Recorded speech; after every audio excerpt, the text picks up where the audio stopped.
దేశ స్వాతంత్ర్యం రాకుండా అడ్డుపడుతున్నాడని తెలిసి తన భర్త తల నరికి పారేసిన ఒక యోధురాల కోసం తెలుసుకుందాం.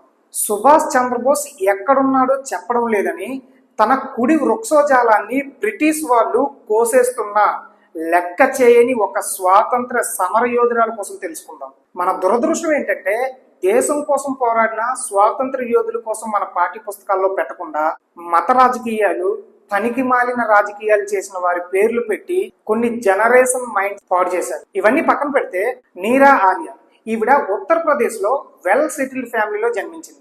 ఆక్స్ఫర్డ్ యూనివర్సిటీలో చదువుకుంది. ఆ తర్వాత సుభాష్ చంద్రబోస్ గారి ఆజాద్ హింద్ ఫౌజ్ లో చేరిన మొట్టమొదటి భారతీయ మహిళా గూఢాచారిని ఈవిడే. కొంతకాలానికి శ్రీకాంత్ బిజోరంజన్ దాస్ అనే బెంగాలీ సిఐడి ఆఫీస్ ని పెళ్లి చేసుకుంది. శ్రీకాంత్ బిజోరంజన్ దాస్ బ్రిటిష్ వారి వైపు పనిచేస్తుంటే ఈవిడ ఆజాద్ హింద్ ఫౌజ్ లో చేరి భారతదేశ స్వాతంత్రం కోసం పనిచేసేది. ఒకరోజు ఏమైందంటే నీరా ఆర్య భర్త సుభాష్ చంద్రబోస్ గారిని కాల్చబోయి మిస్ఫైర్ అయ్యి అతని డ్రైవర్ చనిపోయాడు. అది చూసిన నీరా ఆర్య మౌనంగా ఉండిపోయింది. ఆ రోజు రాత్రి తన పక్కనే పడుకుని ఉన్న తన భర్త తలను స్వాతంత్ర్య పోరాటానికి అడ్డుపడుతున్నాడని చెప్పి నరికి పారేసింది. ఆ తర్వాత నాగిని అని పేరు మార్చుకుని స్వాతంత్ర పోరాటంలో పాల్గొంది. కొంతకాలానికి ఆజాద్ హింద్ ఫౌజ్ వాళ్ళు బ్రిటిష్ వాళ్ళకు దొరికిపోతే ఈవిడ్ని కూడా బంధించి కాలాపాని అనే అండమాన్ జైల్లో బంధించారు.